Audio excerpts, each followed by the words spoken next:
elus pakub loodus meie toidulauale rikkalikult tervistavaid ja väekaid taimi. Üks nendest on naat. Mis mul siinsamas ees kasvab? Naat on hästi tülikas umbrohi peenra peal, aga söögilaual ja toitude sisse on ta tänuväärne ja kasulik taim. Naati tunti juba keskajal kui hinnalist ravim- ja toidutaime. Et siis kasvatati teda ka kloostriaedades. Naat on tuntud oma rikkaliku E-vitamiini sisalduse poolest. Temas on küll ka C-vitamiini, samuti on eeterlikke õlisid, mineraalaineid, kiudaineid ja antioksüdante. Ja korjatakse siis naadi puhul neid selliseid pisikesi nagu varesejala taolisi noori lehekesi. No vot sellised, et need kõlbavad siis hästi toiduks. Naati süüakse toorelt, salatite sisse, igasuguste toitude sisse saab teda lisada. Naadipesto on väga tuntud, aga saab ka sellist sooja toekat toidulisandit teha lihatoitudele näiteks. Et olengi lugenud, et omal ajal meie esivanemad pidasid naadist väga lugu, sest et see kevaditi, kui toiduvarud lõppenud olid, aitas siis näljahädast välja. Et oligi nii, et kui naat oma nina mullasest välja pistis, siis oli selge, et nälga ei tule.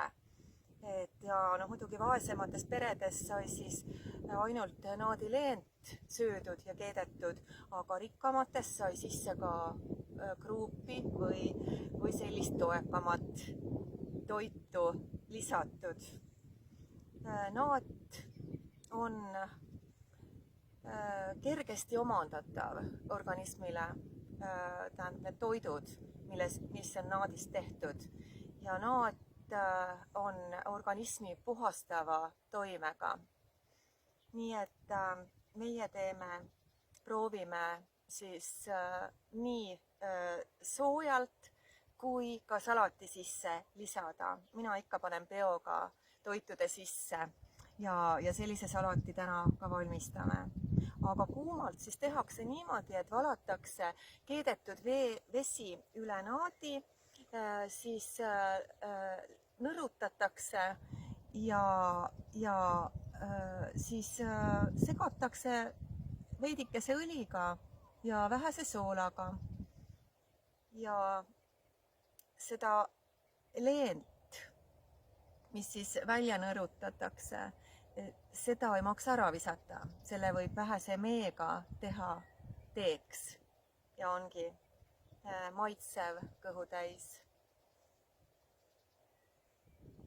See on nüüd meie koduõue serv, ehk siit hakkab heinamaa, kus on siis see naat meil niimoodi lopsakalt kasvab.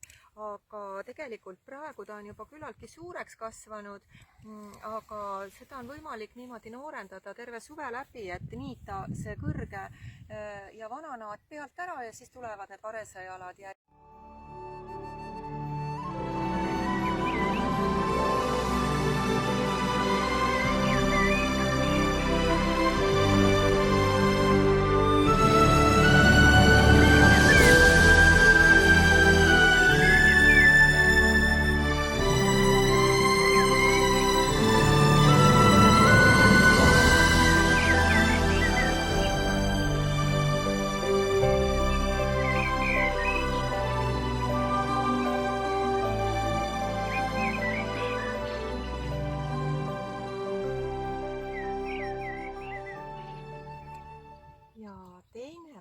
taim meil siin maikuus on nurmenukk, meile kõigile teada ja tuntud. Tema on väga kasulik taim oma rohke C-vitamiini sisalduse poolest. Ja C-vitamiini sisaldavad just tema lehed ja lehed on nagu sellised toidu tarbimiseks, toiduks head. noh, õitest tehakse teed, seda me teame, eks ole. meie rahvameditsiinis tuntakse nurmenukku kui sellist taime, mis puhastab keha ja on uue elu aluseks nii-öelda.